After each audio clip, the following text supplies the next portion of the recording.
part 11b akan membahas kristalisasi sebagai langkah pemurnian suatu bahan.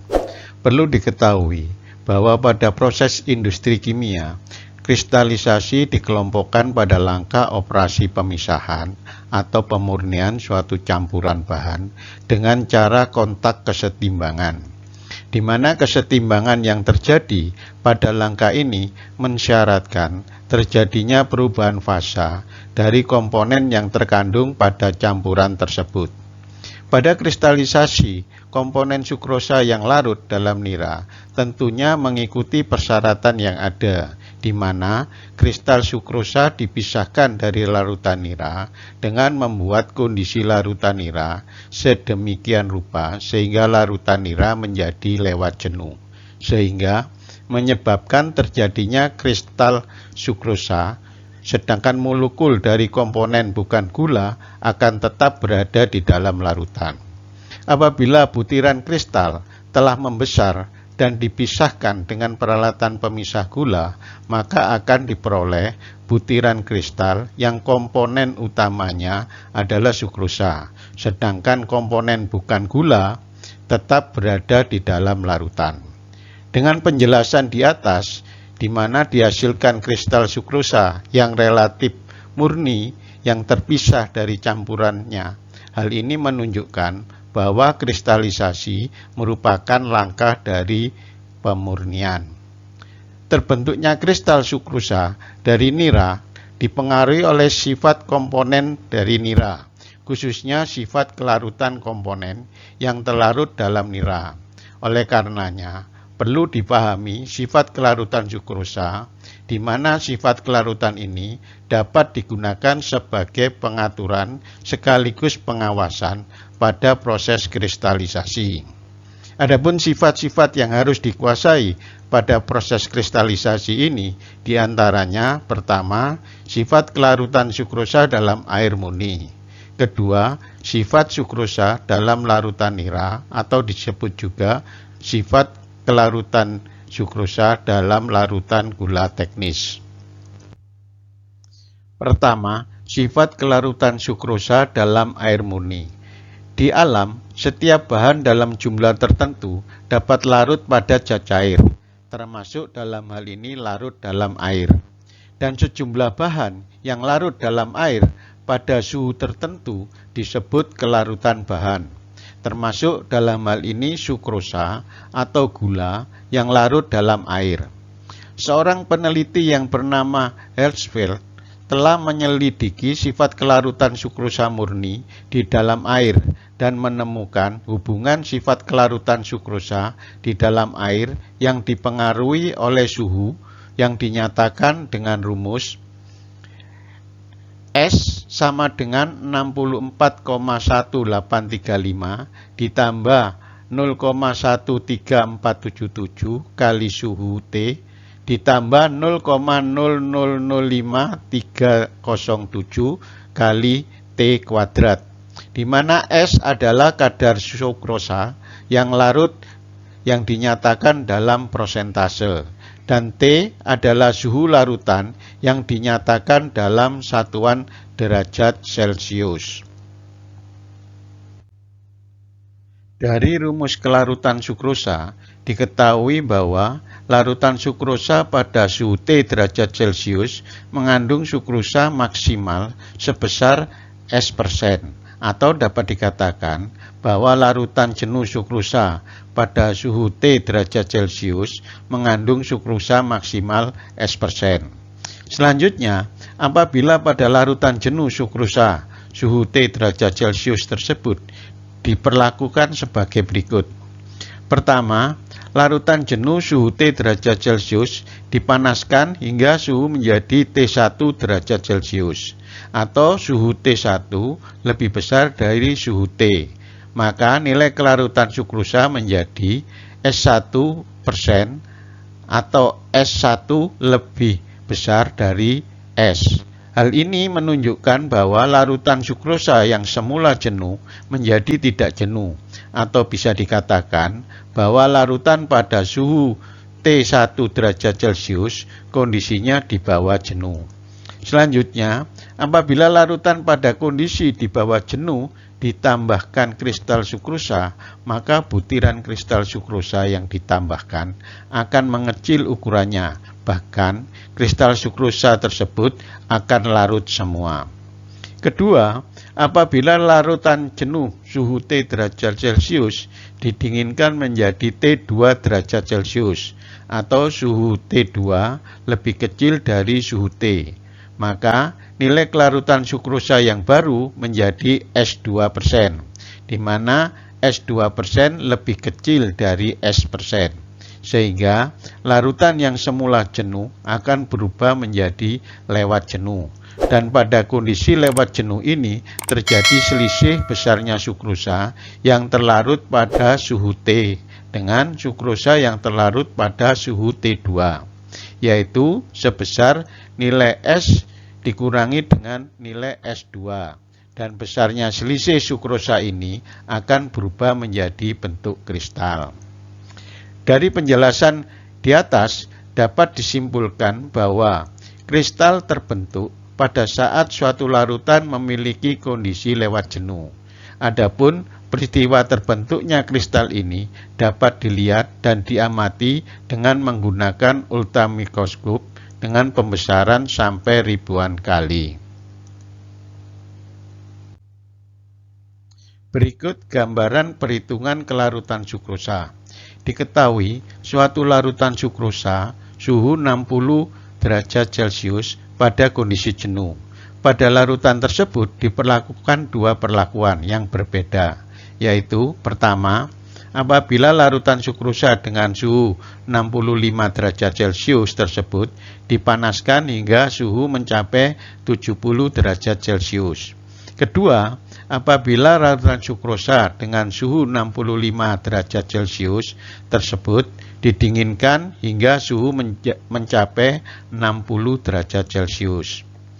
Dengan menggunakan rumus kelarutan bahan dari Hertzfeld, maka dapat dihitung untuk larutan sukrosa jenuh suhu 65 derajat Celcius memiliki kadar sukrosa yang terlarut sebesar S pada suhu 65 sama dengan 64,1835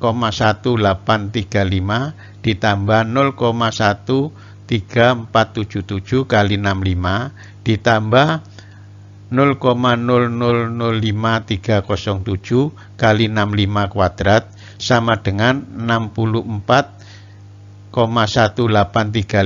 ditambah 8,76 ditambah 2,242 sama dengan 75,185%. Sedangkan untuk larutan sukrosa dengan suhu yang lain dengan menggunakan perhitungan yang sama dengan perhitungan di atas, maka diperoleh besarnya kadar sukrosa pada masing-masing suhu sebagai berikut. Untuk kelarutan sukrosa atau S pada suhu 70 derajat Celcius sama dengan 64,1835 ditambah 0,13477 kali 70 ditambah 0,0005307 kali 70 kuadrat sama dengan 76,213%. Sedangkan untuk kelarutan sukrosa atau S pada suhu 60 derajat Celcius sama dengan 64,1835 ditambah 0,13477 kali 60 ditambah dengan 0,0005307 kali 60 kuadrat sama dengan 74,18%. Dari contoh perhitungan di atas nampak bahwa apabila larutan jenuh 65 derajat Celcius dipanaskan menjadi 70 derajat Celcius, larutan akan menjadi di bawah jenuh karena jumlah sukrosa yang mampu larut pada 70 derajat Celcius lebih besar dari saat kelarutan sukrosa pada suhu 65 derajat Celcius. Atau dapat dikatakan bahwa apabila suatu larutan yang suhunya dinaikkan dari suhu semula akan menyebabkan derajat kejenuhan dari bahan yang terlarut akan menurun. Dan pada kondisi sebaliknya, apabila larutan suhu 65 derajat Celcius didinginkan menjadi 60 derajat Celcius, larutan akan menjadi lewat jenuh. Karena jumlah sukrosa yang mampu larut pada suhu 60 derajat Celcius lebih kecil dari saat kelarutan sukrosa pada suhu 65 derajat Celcius. Atau dapat dikatakan bahwa apabila suatu larutan yang suhunya diturunkan dari suhu semula akan menyebabkan derajat kejenuhan dari bahan yang terlarut akan meningkat. Pengertian di atas menjadikan sangat diperlukan dalam melaksanakan proses kristalisasi agar dapat mencapai sasaran proses yang direncanakan. Dari gambaran di atas telah dijelaskan bahwa terbentuknya kristal sukrosa terjadi pada konsentrasi di atas jenuh atau kondisi lewat jenuh dari larutan yang mengandung sukrosa atau nira. Secara umum diketahui bahwa kondisi jenuh nira terjadi pada kadar sukrosa di atas 65%, sedangkan sisanya sejumlah kurang dari 35% merupakan air yang dikandung pada nira, atau dapat diartikan bahwa kondisi terbentuknya kristal selalu terjadi pada kondisi nira yang mengandung kadar air kurang dari 35%. Dengan kondisi nira yang digambarkan di atas, menyimpan pertanyaan, apakah kondisi tersebut pengertiannya larutan sukrosa dalam air atau pengertiannya air dalam larutan sukrosa?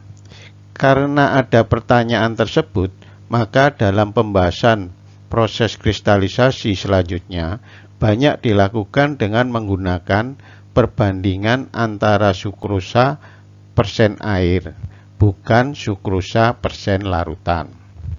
Seorang ahli telah merumuskan perbandingan sukrosa terhadap air adalah sebagai berikut. Sukrosa persen air sama dengan 26.420 dibagi dengan hasil pengurangan 151 dikurangi T, di mana T adalah suhu larutan dalam satuan derajat Celcius. Dengan rumus tersebut, maka kelarutan sukrosa dalam air dapat dihitung sebagai contoh suhu 60 derajat Celcius sebesar 290,3%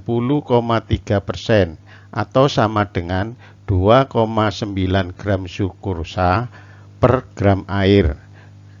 Dan untuk suhu 65 derajat Celcius didapat 307,2% atau sama dengan 3,07 gram sukrosa per gram air. Dan pada suhu 70 derajat Celcius, kelarutan sukrosa dalam air sebesar 326,2% atau 3,26 gram sukrosa per gram air. Kelarutan sukrosa pada nira dipengaruhi oleh suhu dan komponen lain yang terkandung dalam nira.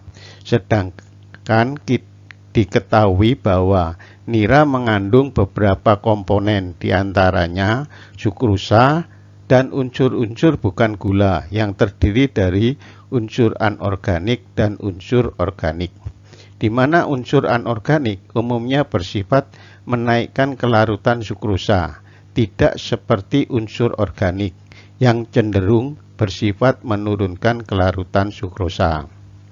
Bahan baku nira mengandung sukrosa, bahan organik, dan bahan anorganik, sehingga nira merupakan larutan sukrosa yang tidak murni. Oleh karenanya, nilai kemurnian atau HK nira selalu di bawah angka 100. Penjelasan di atas memperjelas bahwa kelarutan sukrosa dalam nira akan dipengaruhi oleh nilai kemurnian atau HK dari nira. Seorang peneliti bernama Mr. Tim menyatakan bahwa kelarutan sukrosa dalam nira atau dalam larutan teknis pada suhu tertentu akan menurun apabila HK nira turun. Selanjutnya, Mr. Tim melakukan penelitiannya untuk mengetahui seberapa jauh perbedaan kelarutan sukrosa dalam nira atau dalam larutan teknis dibanding dengan kelarutan sukrosa dalam air murni yang dilakukan oleh Mr. Hirschfeld. Dari penelitian lanjutan ini diperoleh nilai perbandingan tersebut dengan faktor kejenuhan yang disingkat FK.